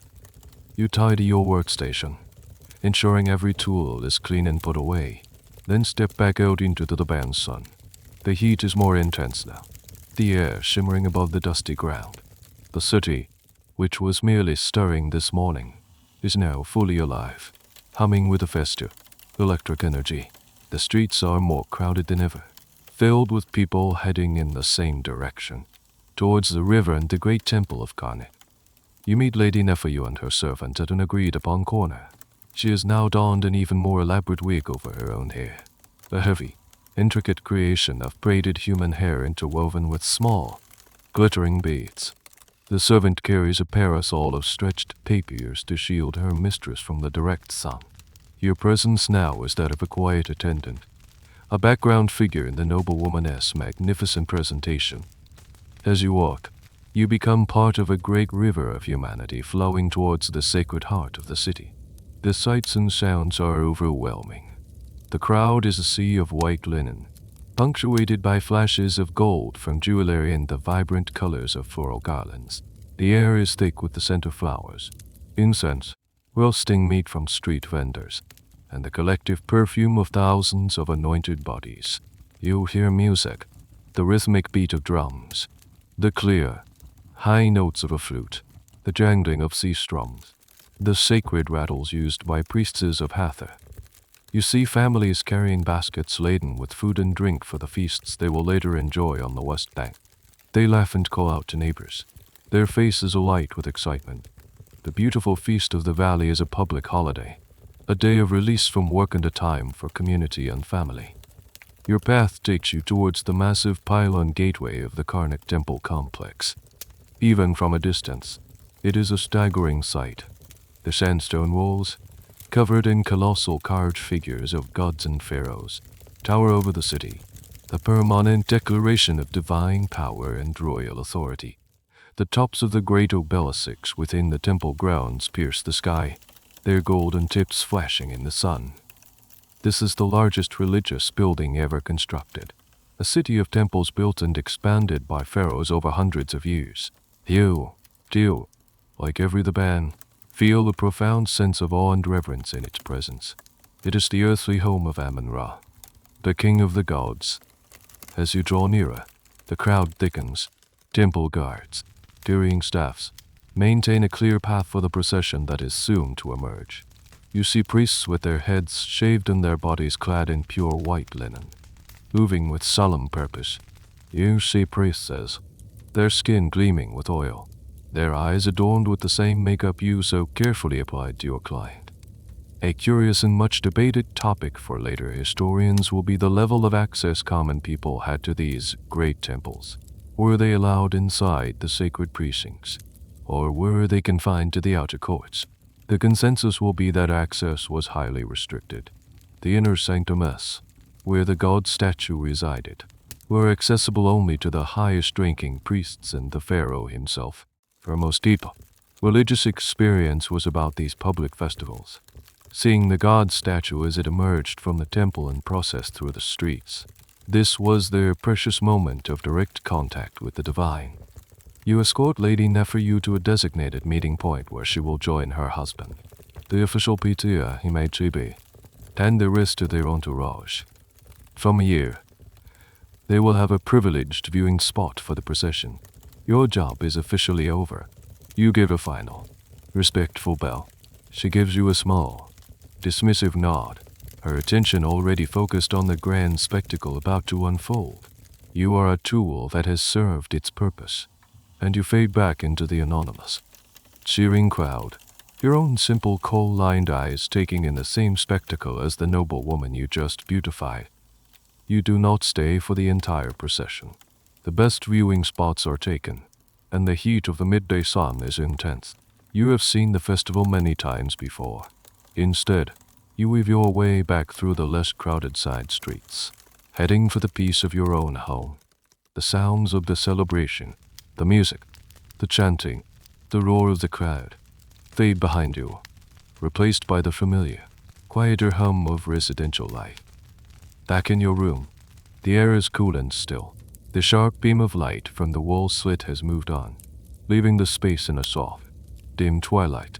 The day's excitement is over, the adrenaline has faded, and a pleasant weariness settles into your bones. The day was a success. You performed your art to the best of your ability. You were paid well, and your reputation has been enhanced. It is a good feeling. As evening approaches, the sky outside your door turns from a brilliant blue to shades of orange, pink, and purple. The end of the day brings with it another ritual, one as important as the morning's application, the removal of the makeup. You would never sleep in your coal. Not only would it smudge and stain your linen sleeping mat, but it is also considered improper, even unlucky. The makeup is for the waking world of the living. The world of sleep and dreams is a different realm, one you enter with a clean face. The removal process is simple and gentle. You take a small amount of oil. This time, a basic, unscented castor or moringa oil is sufficient. On your fingertips, you close your eyes and gently massage the oil over your eyelids and around your eyes. The oil immediately begins to dissolve the coal paste. You feel the thick line of makeup soften and break down under your fingers. After a minute of gentle rubbing, you take a soft linen cloth, dip it in water, and wipe everything away. You look at the cloth. It is stained with a messy, grayish-black smudge, the remains of your day's protection. The strong, defined line has been reduced to a simple smear of pigment and oil. There is a strange sense of melancholy in this moment, the dismantling of the day's careful construction. The powerful symbol is gone, washed away. Archaeologists will sometimes find cosmetic stains on ancient linens, providing direct physical evidence of this daily ritual of application and removal. The chemical analysis of these stains will help them identify the exact ingredients used. The lead from the galena, the copper from the malachite, the specific types of fats and oils. Each stained cloth is a tiny, silent testament to a day in a life, to a face that was once adorned, just like yours. With your face clean and bare, you feel a sense of release. You are no longer the public-facing artisan nor a spectator at a grand festival. You are simply yourself, in the privacy of your own home. Your skin feels fresh and can breathe again. You eat a simple evening meal, one of the fine loaves of bread from Lady Nephew, dipped in a little oil, and a handful of dates. It tastes delicious after a long day's work. As you eat, you think about the cycle of your craft, the grinding of the stone, the mixing of the paste, the careful application, the admiration of the result, and finally, the gentle removal. It is a daily rhythm, a microcosm of the larger cycles that govern your world, the cycle of the sun rising and setting, the cycle of the Nile flooding and receding, the cycle of life, death, and rebirth. A curious folk belief, one that your grandmother used to tell you, is that by washing away the coal, you are also washing away any bad luck or malevolent energy that the Eye of Horus may have absorbed while protecting you during the day. You are cleansing your spiritual slate, so you can rest and be ready to apply a fresh layer of protection tomorrow. Whether this is a widely held belief or just a family superstition is something scholars of the future could never know for sure. It is part of the unwritten, oral tradition that governs so much of your inner life. The last light fades from the sky. The city outside grows quiet again. The festival goers slowly returning to their homes, tired and happy. The day is done. Your work is done. You are ready for rest, for the journey into the soft, dark world of dreams. The darkness in your room is now almost complete. broken only by the faint, silvery light of the moon filtering through the high slit in the wall. The great festival on the west bank will continue late into the night, with feasting and music by torchlight. But here on the east bank, a profound quiet has fallen. The air is cooler now, carrying the scent of the nearby river and the damp earth. You lie down on your reed mat, your head resting on the cool, curved surface of your wooden headrest.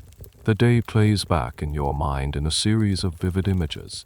The vibrant green of the malachite powder, the intense black of the coal paste, the focused look in Lady Nephera's eyes as she saw her transformation, the sea of faces at the temple. It was a good day, a day of purpose and artistry. You gaze up at the sliver of night sky visible from your sleeping place. You can see a few stars, brilliant and sharp in the clear desert air. To you, these are not just balls of fire. They are the followers of Osiris, souls of the blessed dead sailing across the sky. The sky itself is the body of the goddess Nut, arched over the earth god. Be. Every night, she swallows the sun god Ra, and every morning, she gives birth to him again. Your entire world, from the makeup on your face to the stars above your head, is woven through with these stories. They give meaning and order to everything. The gentle, rhythmic lapping of the Nile's waters is a constant, soothing sound, the citious lullaby. The river is everything. It is your source of water, your source of food, your highway for travel and trade, the source of the fertile black silt that allows your civilization to exist. Its annual flood is the pivotal event of your year, dictating the agricultural calendar and the rhythm of life itself. The river is both a god and a practical reality, a source of profound spiritual comfort and immense physical sustenance. The ancient Greek historian Herodotus will one day famously write that Egypt is the gift of the Nile. And as you lie here, listening to its gentle murmur, you feel the deep, unshakable truth of that statement in your bones. A final, sleepy thought drifts through your mind. It is a quiet debate among the learned that you once overheard. What is the nature of sleep? Is it a brief journey into the duat, the underworld? When you dream, are you truly seeing visions from the world of the gods and the dead? Some priests argue that dreams are potent omens, messages that must be carefully interpreted. They have compiled long lists of dream symbols and their meanings. Dreaming of a large cat is good. It means a bountiful harvest is coming. Dreaming of a deep well, however, could be a warning of imprisonment. This is a subject of endless fascination and speculation for future scholars who will study the surviving dream books on papiers. They will debate whether these were serious tools of divination or simply a form of psychological folklore. For you, on the edge of slumber, the question is less academic. You simply hope for pleasant dreams, for a peaceful journey through the night, free from the chaos monsters that were said to haunt the darkness. Your breathing deepens, your thoughts begin to dissolve. The sounds of the night, the distant bark of a dog, the soft rustle of the wind, all blend into a single, peaceful hum. The day, with its duties and its artistry, is over. You have created beauty and protection, and now you will receive the gift of rest. You drift off to sleep, a single, humble artisan in a vast and ancient city, under a sky filled with gods and stars. And so, you drift. The hard edges of the day soften and blur, melting away like coal and warm oil. The mud brick walls of your room dissolve into the soft, endless darkness of the duet, the gentle river of sleep. You are floating now, weightless, on a silent bark sailing across a sea of deep indigo.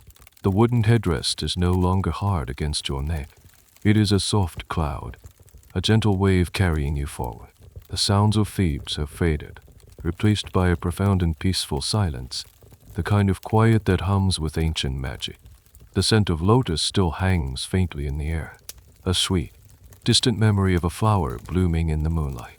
You are no longer the artist, no longer the spectator. You are simply a traveler on the night's sacred journey. There is nothing left to do, nothing to prepare for.